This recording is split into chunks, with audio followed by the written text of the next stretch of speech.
Hello guys, it's the man here. Welcome to the channel. So how are you doing guys? I hope you're all well. In this video we're going to talk about Samsung Neo QLEDs and the price list of the whole range, and I'm going to share with you you could call it a secret or maybe a little bit of experience how to get these TVs for cheaper. So first of all, I'm going to talk about the price list with you guys, and I'm going to concentrate on the two flagship, the top level TVs, because otherwise I'd be here all day. I'm going to put the price list up for you now for the other ranges, and I think that starts from the QN90 down to the QN85. The one I'm going to talk about in particular is the QN900a, which is the 8K Neo QLED, and I'm going to compare that to the QN95a Neo QLED. So let's have a look then. First of all, the QN95a, the 55-inch model, £2,199. The 65-inch model, £2,999, 75, 4499, and the 85, 5999. Now it seems that for some reason the US hasn't got a price for these 4K Neo QLEDs, and I don't know if it's because they're not releasing them in the US. It's a shame if they're not. We compare that now to the QN900a. This is the 8K Neo QLED. 65-inch 5999, 75 7999, and 85 inches 11999 in UK pounds. Whereas in dollars, $5,000, $7,000, and $9,000 in the same order.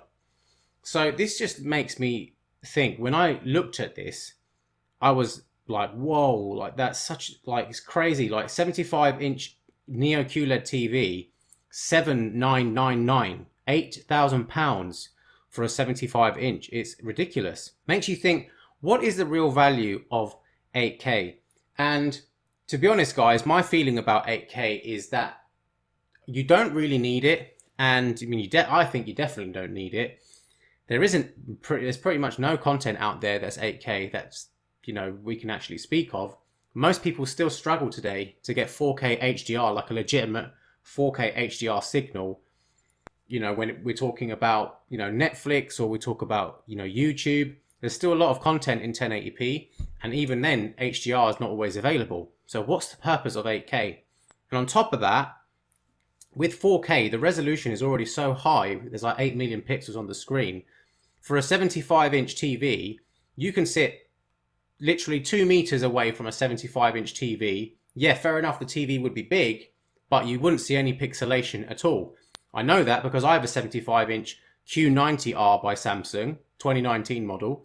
I have that downstairs now, and I sit about 2 meters, 2.2 meters, something like that, away from that TV, and it's sharp as anything. It's absolutely fine. In fact, it looks better because now I sit closer to the TV. It's taking up more of my vision, and I'm getting sharp images, so I'm seeing more of the detail. So what benefit really is there 8K unless you got like a huge projector or something like that? I just don't see the benefit. I don't see why, it costs an additional £4,000 essentially to get an 8K TV. My feeling is, if you want a large TV like a 75-inch or an 85-inch, I can tell you from experience that a 75-inch 4K QLED is fantastic. It's not going to be pixelated, and it's plenty sharp. That's where I think the value is, 75-inch. But it's still quite expensive. It's $4,499 for the QN95a. And, well, let me tell you something. If you want to get the Samsung QLED 75-inch TV at a better price, my feeling is wait until April 2022. Because let me tell you what happened with my TV. My TV, the Q90R, which was the 4K flagship of 2019, the Q90R was about £5,000, maybe just around that sort of price, bit higher maybe. And literally all year it was around £5,000, 4.5, £5,000, something like that. And that's why I actually went for an OLED 75-inch, because I thought, well, I can get an OLED for around the same price or maybe a little bit more, 75-inch. But this is what happened. Of the following year, The OLED 75-inch stayed at the same price level, around £5,000, but the QLED, the Q90R, got reduced to, I think I got mine for about 2,700, 2,800 sort of pounds. So it basically halved in price. The OLED stayed at the same price. And that is simply because Samsung QLEDs have a cost advantage over OLEDs made by LG. OLEDs, everyone knows OLED costs a lot more to produce.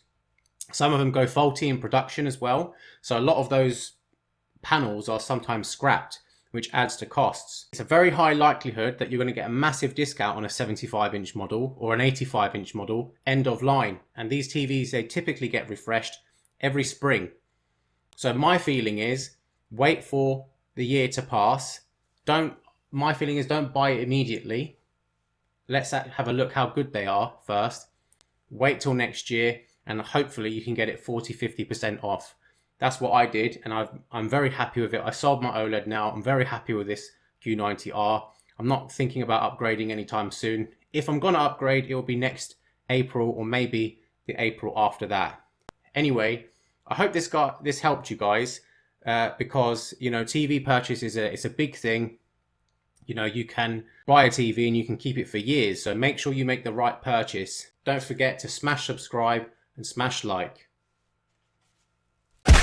Join my tribe, or I smash you.